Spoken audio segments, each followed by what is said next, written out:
Assalamualaikum dear students, hope you are fine. The topic of my today's presentation is actually the Unit 4 Additional MCQs. Unit 4 is Cell Cycle Class 9 Biology National Book Foundation. So let's move to slide number 1. जो वही criteria हमने पहले भी discuss किया था कि SLO based exam जो है वो डिपेंड करता है कि 3 टाइप ऑफ MCQs जो आपके पास क्वेश्चंस आते हैं. Number 1 is knowledge based, number 2 is जो हमारे पास अंडरस्टैंडिंग बेस, और नंबर 3 जो है वो एप्लीकेशन बेस. ये 3 क्राइटेरिया जो है वो बोर्ड, जितने भी बोर्ड हैं वो फॉलो करते हैं जो SLO बेस्ड एग्ज़ाम ले रहे हैं.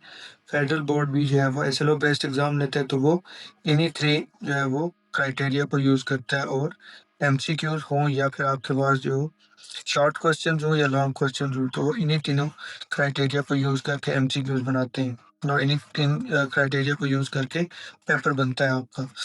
तो एडिशनल MCQs को चैप्टर नंबर 4 जो है हमारे पास सेल साइकिल है, आज हम उसके MCQ सॉल्व करेंगे. तो let move to MCQs number 1 जो हमारे पास नॉलेज बेस्ड MCQs हैं.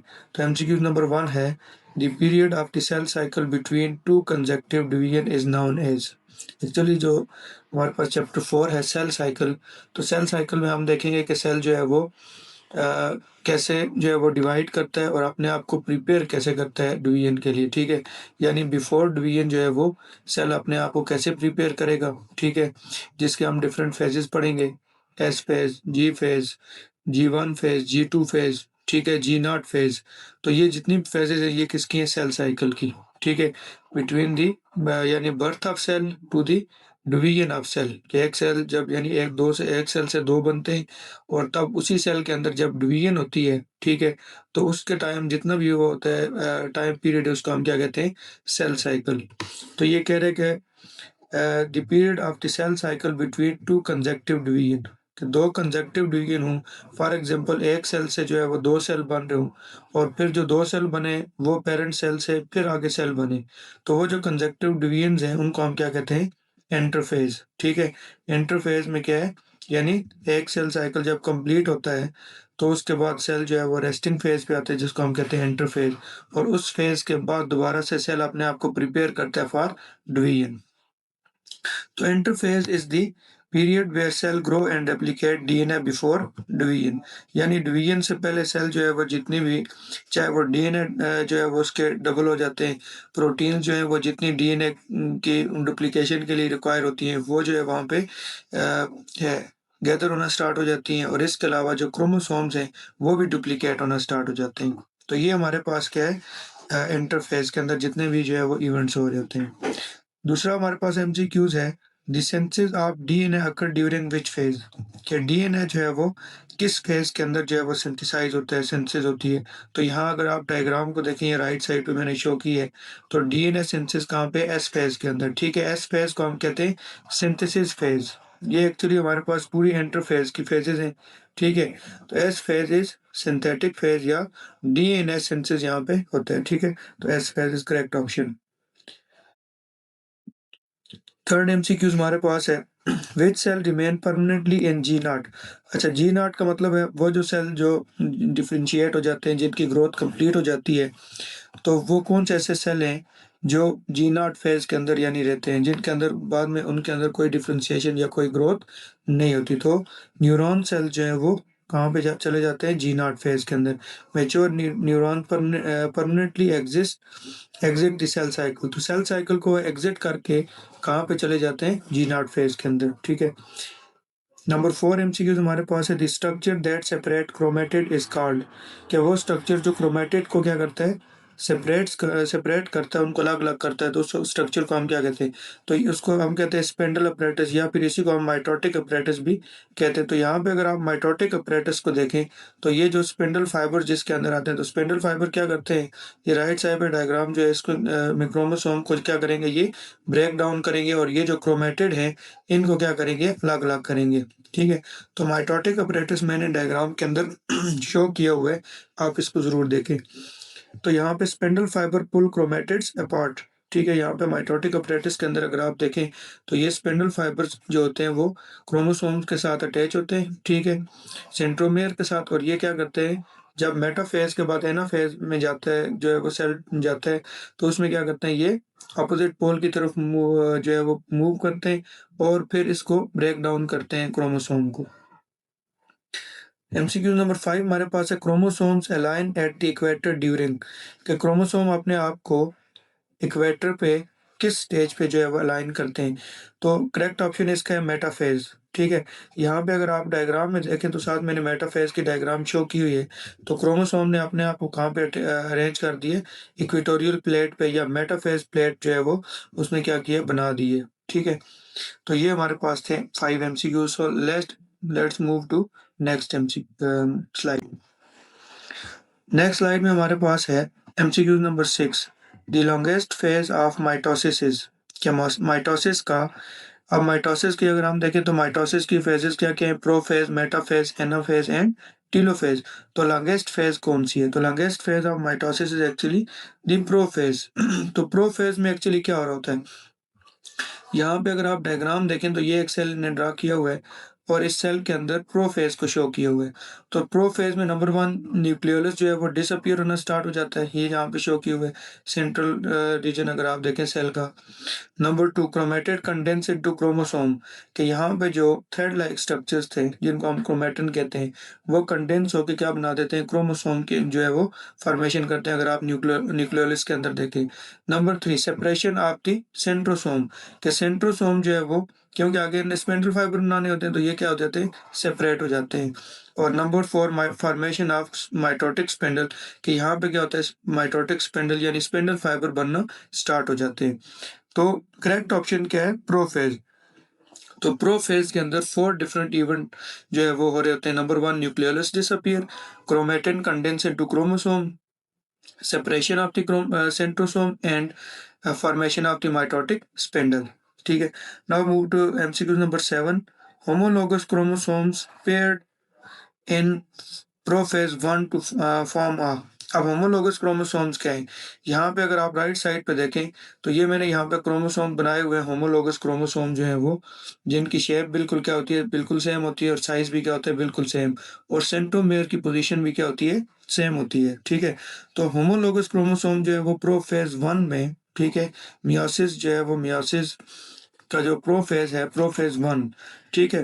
तो प्रोफेज 1 में क्या करते हैं, होमोलोगस क्रोमोसोम जो है वो पेयर्ड अप होते हैं, और इस प्रोसेस को हम क्या कहते हैं, और क्या चीज बनाते हैं, बाइवेलेंट, या इसको हम क्या कहते हैं, टेट्राड, यानी टेट्रा मीन 4।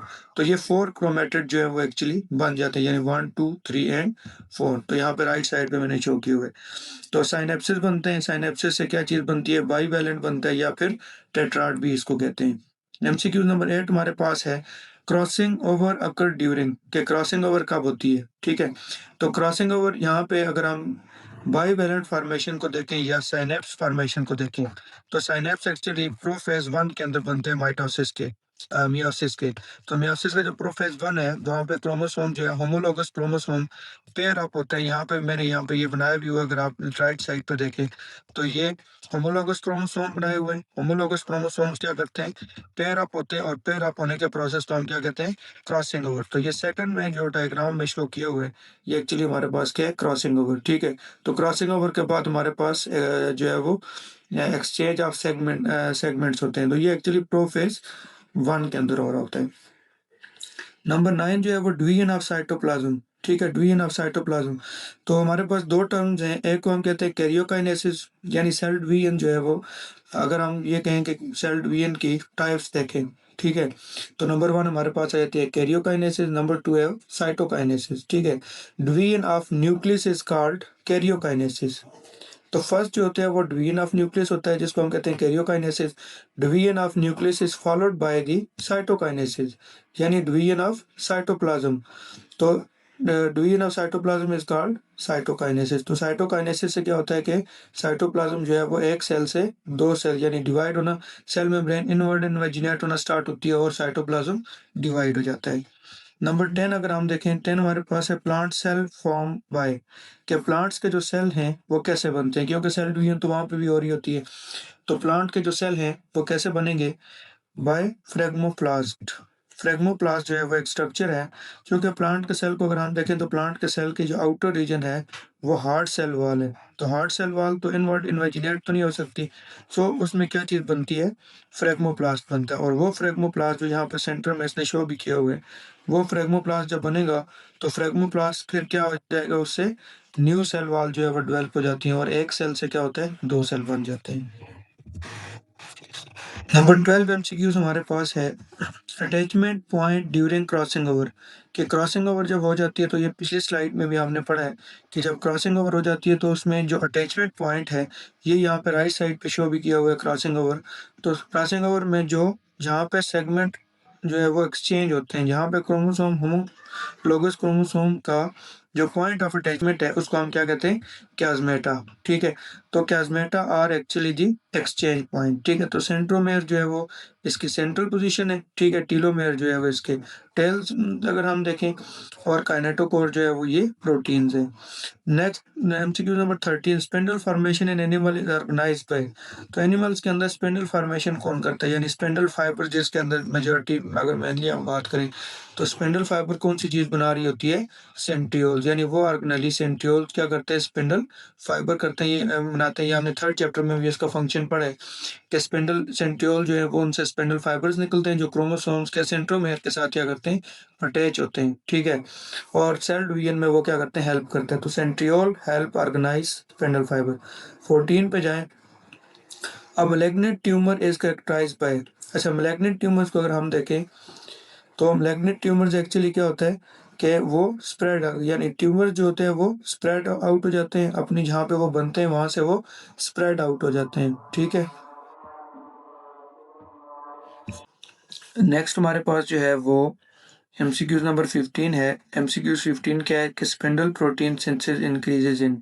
कि स्पिंडल फाइबर की फॉर्मेशन के लिए जो प्रोटीन्स चाहिए होती हैं, तो वो कौन से फेज में जो है वो सिंथेसाइज होती है, वो इनकी इंक्रीज अगर हम देखें कौन से फेज में इंक्रीज होती है, तो G2 फेज जो है वो, G2 फेज में जितनी भी प्रोटीन्स हैं वो क्या हो जाती है, उनकी फॉर्मेशन होती है। ठीक है, तो सेल जो है वो माइटोसिस के लिए प्रिपेयर होता है। ठीक है, बाकी एस फेज में जो है वो एस फेज सिंथेसिस फेज है। G0 फेज जो है वो जहाँ पे मैच्योर सेल जाते हैं, जो मैच्योर हो जाते हैं सेल्स।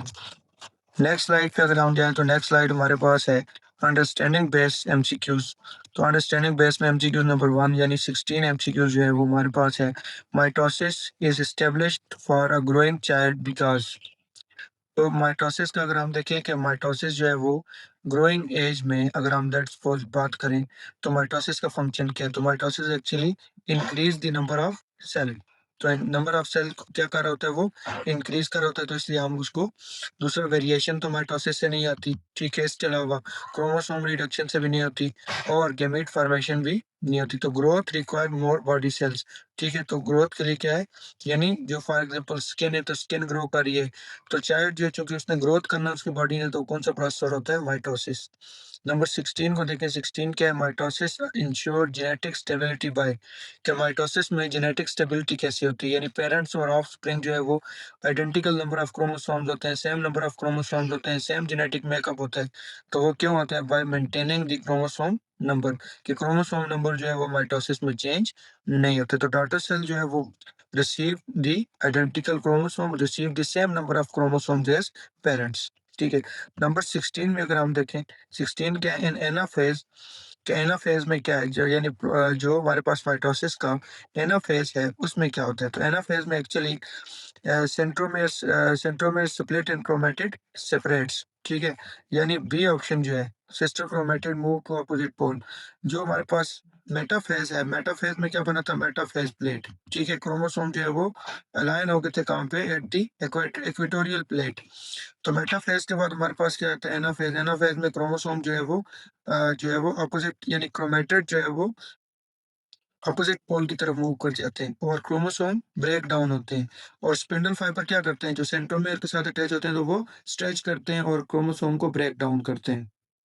तो सिस्टोक्रोमेटिड मूव टू दी पोल्स। ठीक है, सेंट्रोमेयर क्या होता है, स्प्लिट हो जाता है, और क्रोमेटिड जो है वो सेपरेट हो जाते हैं। ठीक है, नेक्स्ट अगर हम देखें MCQs number 16, cytokinesis difference animals और प्लांट। अब एनिमल्स और प्लांट में साइटोकाइनेसिस का डिफरेंस क्या है? एनिमल्स में क्या होता है, एनिमल्स में अगर हम देखें तो एनिमल्स में क्लीवेज फरो बनती है। क्लीवेज फरो का मतलब ये है कि सेल मेम्ब्रेन जो है वो इनवर्ट इन्वेजिनेट होना स्टार्ट हो जाती है। तो जब वो इनवर्ट इन्वेजिनेट होती है तो वो एक सेल से कितने सेल को बना देती है? दो सेल को आहिस्ता आहिस्ता यहाँ से जो है वो सेल मेम्ब्रेन क्या होना स्टार्ट होती है? इनवर्ट इन्वेजिनेट होना स्टार्ट हो जाएगी। और फिर जो है वो एक सेल से कितने सेल बनना स्टार्ट हो जाएंगे? दो। तो ये ऊपर वाली डायग्राम के अंदर मैंने मेंशन भी किया हुआ है, यहाँ पे ये दो सेल बन गए, ठीक है। और दूसरा हमारे पास प्लांट सेल की बात करें तो प्लांट प्लांट सेल के अंदर क्या चीज़ बनती है? जो कि प्लांट सेल के जो है वो आउटर रीजन जो है वो आउटर सेल जो है वो सेल वॉल है, आउटर बाउंड्री। सेल वॉल जो है वो हार्ड है, वो तो इन्वेजिनेट नहीं करेगी। तो यहाँ पे क्या होता है कि यहाँ पे फ्रेगमोप्लास्ट बनता है, सेल प्लेट बनती है, ठीक है। गोल्जी वेसिकल से क्या होती है, वो बना हेल्प करता है किसमें? सेल प्लेट की फॉर्मेशन में। और सेल प्लेट से एक सेल से कितने सेल बन जाते हैं? दो सेल बन जाते हैं, ठीक है। तो यहाँ पे प्लांट सेल के अंदर क्या होता है? सेल प्लेट फॉर्मेशन होती है, ठीक है, या फ्रेगमोप्लास्ट की फॉर्मेशन होती है, ठीक है। और उससे जो है वो न्यू सेल वॉल बनती है। नंबर 17 पे जाए, meiosis is reduction division because. क्या मियोसिस को हम रिडक्शन डिवीजन क्यों कहते हैं? रिडक्शन का मतलब है कि क्रोमोसोम नंबर जो है वो रिड्यूस टू हाफ। तो मियोसिस में एक्चुअली क्या है? Chromosome number reduce to half, ठीक है। और माइटोसिस में chromosome number remain same. Now move to next slide. Next slide is हमारे पास एमसीक्यू नंबर 21 है, क्रॉसिंग ओवर रिजल्ट्स इन। कि क्रॉसिंग ओवर से क्या है? फॉर एग्जांपल यहाँ पे ये अगर आप राइट साइड पे देखें तो राइट साइड पे मैंने प्रोसेस जो है वो क्रॉसिंग ओवर का मियोसिस वन में प्रोफेज वन में क्रॉसिंग ओवर का प्रोसेस जो है वो शो किया है। तो क्रॉसिस ओवर में क्या होता है? एक्सचेंज ऑफ सेगमेंट होते हैं, ठीक है। जब एक्सचेंज ऑफ सेगमेंट्स होंगे तो जो न्यू गैमेट्स बनेंगे हमारे पास, ठीक है, उनके अंदर क्या होगा? जेनेटिक वेरिएशन आएगी। एक्सचेंज ऑफ सेगमेंट्स की वजह से जेनेटिक वेरिएशन आएगी, ठीक है। नंबर 22 पे जाएं, skipping S phase result in. कि अगर हम जो सिंथेसिस फेज था, यानी जिसमें डीएनए सिंथेसाइज होना था, तो अगर सेल साइकिल में वो स्किप हो जाता है तो उससे क्या होगा? Incomplete DNA in the daughter cell. क्योंकि डीएनए जो है वो सिंथेसाइज नहीं होगा, ठीक है। डीएनए रेप्लिकेशन जो है वो एसेंशियल है ताकि एक डीएनए से कितने डीएनए बने? दो डीएनए बने, ठीक है। 23 है, सी स्टार रीजनरेशन अकर्स बाय। कि सी स्टार जो है वो उसके अंदर जो रीजनरेशन है वो किस प्रोसेस के थ्रू होती है, ठीक है। तो न्यू सेल जितने भी बनते हैं वो माइटोसिस के प्रोसेस से होते हैं। फॉर एग्जांपल स्किन है या कोई बॉडी पार्ट है तो वो माइटोसिस के थ्रू बनेगा, क्योंकि सेम टाइप का बनेगा, same type of cell needed होते हैं। तो mitosis by mitosis. Number 24, in anaphase one which what separates. कि एनाफेज वन के अंदर क्या होता है? होमोलोगस क्रोमोसोम जो होते हैं वो सेपरेट होते हैं। जैसे एनाफेज के अंदर हमने अभी पढ़ा कि एनाफेज के अंदर क्या था कि क्रोमोसोम जो है वो सेंट्रोमेयर से ब्रेक डाउन होते हैं और क्रोमेटिड जो है वो अपोजिट पोल की तरफ मूव करना स्टार्ट हो जाते हैं। तो यहाँ पे चूंकि एनाफेज वन है तो एनाफेज वन में पहले होमोलोगस क्रोमोसोम, ये जो होमोलोगस क्रोमोसोम हमने लिखा है बनाया यहाँ पे क्रॉसिंग ओवर में भी शो किया हुआ है। तो ये होमोलोगस क्रोमोसोम क्या करेंगे? होमोलोगस क्रोमोसोम सेपरेट होना स्टार्ट हो जाएंगे, ठीक है। तो इसका मतलब है पहले क्या चीज? होमोलोगस पेयर सेपरेट होंगे, फिर और अपोजिट पोल की तरफ मूव करेंगे। 25 देखें, ट्यूमर फॉर्म बिकॉज ऑफ। क्या ट्यूमर कैसे बनते हैं? तो ट्यूमर कैसे बनते हैं? यानी uncontrolled cell division. Cell cycle के अंदर अगर कोई डिस्टर्बेंस होती है, डिजीज आती है, तो उससे क्या होता है? सेल साइकिल जो है वो डिस्टर्ब हो जाते हैं, जिसकी वजह से सेल डिवीजन जो है वो इंक्रीज होती है। तो uncontrolled division is called cancer cell या ट्यूमर सेल, ठीक है। तो नेक्स्ट स्लाइड हमारे पास है एमसीक्यूज नंबर 26। एमसीक्यूज नंबर 26 क्या है? Crack comparison. क्रैक कंपैरिजन अगर हम देखें, फॉर एग्जांपल इसने कहा हुआ है कि जो हमारे पास करेक्ट ऑप्शन है कि माइटोसिस के अंदर टू डिवीजन होती है, यानी टू सेल बनते हैं, और मियोसिस के अंदर फोर सेल बनते हैं। तो ये करेक्ट हमारे पास जो है वो कंपैरिजन है, ठीक है। यानी माइटोसिस में कितने सेल बनते हैं और मियोसिस में?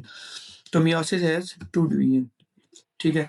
During prophase nuclear envelope. अगर हम प्रोफेज की बात करें तो पहले भी हमने फर्स्ट में जो स्लाइड है उसमें प्रोफेज जो है वो मैंने आपको दिखाई थी कि प्रोफेज के अंदर ये कह रहे हैं न्यूक्लियर एनवेलप जो है वो उसमें क्या होता है, या न्यूक्लियर की जो मेम्ब्रेन है, तो न्यूक्लियर की मेम्ब्रेन क्या हो जाती है? ब्रेक डाउन हो जाती है, ठीक है, ताकि इट अलाउ स्पिंडल अटैचमेंट। तो स्पिंडल फाइबर जो है वो क्या हो जाए? उनकी अटैचमेंट हो जाए। Number 28, a G nought cell is. अब जी नॉट के अंदर जो सेल जाते हैं तो वहां पे क्या होता है? तो एक्टिव बट नॉट डिवाइडिंग। जैसे न्यूरॉन सेल हैं, एक्टिव है लेकिन डिवाइडिंग नहीं है, क्योंकि वो कहाँ पे चले गए? जी नॉट फेज के अंदर। परफॉर्म नॉर्मल फंक्शंस ओनली, सिर्फ वो क्या कर रहे होते हैं, फंक्शन परफॉर्म कर रहे होते हैं, वो डिवाइड और नहीं हो सकते। Number 29 meiosis significance. तो मियोसिस की सिग्निफिकेंस क्या है? तो मियोसिस अगर हम देखें तो maintain constant number of the chromosome, के क्रोमोसोम नंबर क्या करते हैं, मियोसिस जो है वो कांस्टेंट नंबर ऑफ क्रोमोसोम को मेंटेन करता है। जो हैप्लॉइड गैमीट्स बनते हैं वो रिस्टोर होकर किस में चले जाते हैं, डिप्लॉइड स्टेट में, जो है वो स्टेट में चले जाते हैं। तो जो हमारे पास क्रोमोसोम नंबर है वो कांस्टेंट रहते हैं। Number 30 phase similar to mitosis. Mitosis के साथ कौन सा फेज ऐसा है जो सिमिलर है? तो माइटोसिस में एक तो प्रोसेस हमारे पास माइटोसिस, एक हमारे पास मियोसिस। तो मियोसिस 1 और meiosis 2। Meiosis 2 is just like mitosis, ठीक है। जिस तरह की माइटोसिस होती है, माइटोसिस का प्रोसेस होता है, उसी तरह का मियोसिस 2 का भी प्रोसेस होता है। तो मियोसिस 2 इज करेक्ट ऑप्शन, ठीक है। सिस्टर क्रोमैटिड जो है वो यहाँ पे सेपरेट होते हैं। तो हमारे पास जो थर्ड है वो है एप्लीकेशन बेस्ड एमसीक्यूज, ठीक है। कि वो एमसीक्यूज जो है वो जिनकी कोई ना कोई एप्लीकेशन, यानी डेली लाइफ के अंदर जिनका यूजेज है, अगर हम देखें तो 31 14 chromosome in S phase because become. तो एस फेज के अंदर जो है वो अगर कितने क्रोमोसोम्स हो, 14 क्रोमोसोम हो, तो वो एक्चुअली कितने बन जाते हैं, 28, क्योंकि डबल हो जाते हैं। डीएनए जो है वो डुप्लीकेट करता है यहाँ पे, ठीक है। और each chromosome form two chromatid, क्योंकि क्रोमोसोम कितने क्रोमेटिड बना रहे होते हैं, टू क्रोमेटिड बनाए तो 14 to the 28। Cleavage furrow indicates, ठीक है। क्लीवेज फरो किसके अंदर है, और ये नंबर 1 रोज, मशरूम, बैक्टीरिया, ठीक है। तो इसमें करेक्ट ऑप्शन क्या हमारे पास, एनिमल सेल जो है वो फ्रॉग है, तो frog is correct option. Down syndrome, down syndrome chromosome number. तो डाउन सिंड्रोम में 2n+1 कंडीशन होती है, यानी 27, ट्राइसोमी 21 भी कहते हैं इसको, ठीक है। तो ये हमारे पास क्या है, इसमें 47 क्रोमोसोम नंबर जो है वो कितने होते हैं, 47, नॉर्मल से एक इंक्रीज होता है। Spindle blockage stop. अब स्पेंडल अगर ब्लॉकेज होगी, यानी स्पेंडल नहीं बनेंगे, ठीक है। जब स्पेंडल नहीं बनेंगे तो इसका मतलब है क्रोमोसोम जो है वो मेटाफेज के ऊपर अलाइन नहीं हुए, क्रोमोसोम कैन नॉट अलाइन, ठीक है। तो क्रोमोसोम जो है वो अलाइन नहीं होंगे अगर स्पिंडल फाइबर जो है वो नहीं बनेगी। 36 हमारे पास है, तो इसने एक स्टेटमेंट दी हुई है कि 46 क्रोमोसोम थे, तो बाकी पेरेंट्स के अंदर, तो डॉटर के अंदर भी कितने 46, तो इसका मतलब है कौन सा प्रोसेस हुआ है, माइटोसिस का प्रोसेस हुआ है। नंबर 37 देखें, 28 क्रोमोसोम आफ्टर मियोसिस बिकम। तो मियोसिस रिडक्शन हुई है, तो अगर 28 है तो वो कितने हो जाएंगे, 14 हो जाएंगे, ठीक है। 38 पे जाएं अगर हम, तो क्रोमोसोम एट ऑपोजिट पोल, ये क्रोमोसोम जो है वो कौन सा ऐसा फेज है सेल साइकिल का जहाँ पे क्रोमोसोम अपोजिट पोल की तरफ मूव करते हैं, दैट इज एनाफेज जो है वो। एनाफेज जो क्या करता है, एनाफेज के अंदर क्रोमोसोम अपोजिट पोल की तरफ मूव करते हैं। सेल मेम्ब्रेन जो है वो जो है वो मेटाफेज प्लेट से, मेटाफेज पे जो क्रोमोसोम होते हैं वो ब्रेक डाउन होते हैं। आइडेंटिकल पोटैटोज बाय, कौन सा ऐसा प्रोसेस है जिसमें हम आइडेंटिकल पोटैटो जो है वो जनरेट करवा सकते हैं? तो ये हमारे पास वेजिटेटिव प्रोपगेशन है, ठीक है, क्योंकि उसी तरह के क्लोन्स बनाएंगे हम। 41 देखें, 20 DNA unit and G1 become. Gap one phase में, जी1 फेज में हमारे पास 20 डीएनए यूनिट्स थे, तो वो आगे कितने बनेंगे, तो सिंथेसिस फेज में जब ये डबल हो जाएंगे तो डबल हो के ये कितने बनाएंगे, 40 जो है वो यूनिट्स बना देंगे। 42 देखें, फेज आफ्टर एस फेज। तो फर्स्ट फेज हमारे पास जी1 है, जी1 के बाद एस फेज, उसके बाद जी2, फिर एम फेज। तो करेक्ट ऑप्शन क्या है, जी2 फेज, ठीक है। Human zygote chromosome number. तो ह्यूमन जाइगोट अगर हम देखें जो स्पर्म्स और एग से मिलकर बने, ठीक है, यानी मेल गैमीट और फीमेल गैमीट से, तो उसमें कितने हमारे पास होते हैं क्रोमोसोम, 46, क्योंकि टू हैप्लॉइड गैमीट जो है वो स्पर्म्स और एग और या मेल और फीमेल गैमीट जो है वो ज्वाइन होकर 46 क्रोमोसोम जो है वो बनाते हैं। नंबर 44 हमारे पास है सेल प्लेट इंडिकेट। तो सेल प्लेट कहाँ पे बनती है, तो हमने पहले भी डिस्कस किया कि सेल प्लेट जो है वो प्लांट्स के अंदर बनती है, और साइटोकाइनेसिस जो प्लांट के अंदर होती है, ठीक है, जिसमें फ्रेगमोप्लास्ट बनता है, तो वहाँ पे उसी को हम क्या कहते हैं, सेल प्लेट, ठीक है। तो सेल प्लेट प्लांट साइटोकाइनेसिस को शो कर रही है। नंबर 45 है hydra budding is based on, कि हाइड्रा के अंदर जो है वो बडिंग जो है वो का जो प्रोसेस है वो किसके थ्रू होता है, तो माइटोसिस एक्चुअली एसेक्सुअल रिप्रोडक्शन, ठीक है। तो वो किसके थ्रू हो रहा है, माइटोसिस के थ्रू हो रहा है। तो ये हमारे पास थे ऑलमोस्ट 45 एमसीक्यू चैप्टर नंबर 4 के। तो आपने अपने कंसेप्ट को क्लियर करने के लिए इन सारे एमसीक्यूज को जो है वो गो थ्रू करना है, और अगर आपको कोई इश्यू हो तो आप जो है वो कमेंट सेक्शन में ज़रूर पूछें। Thank you so much.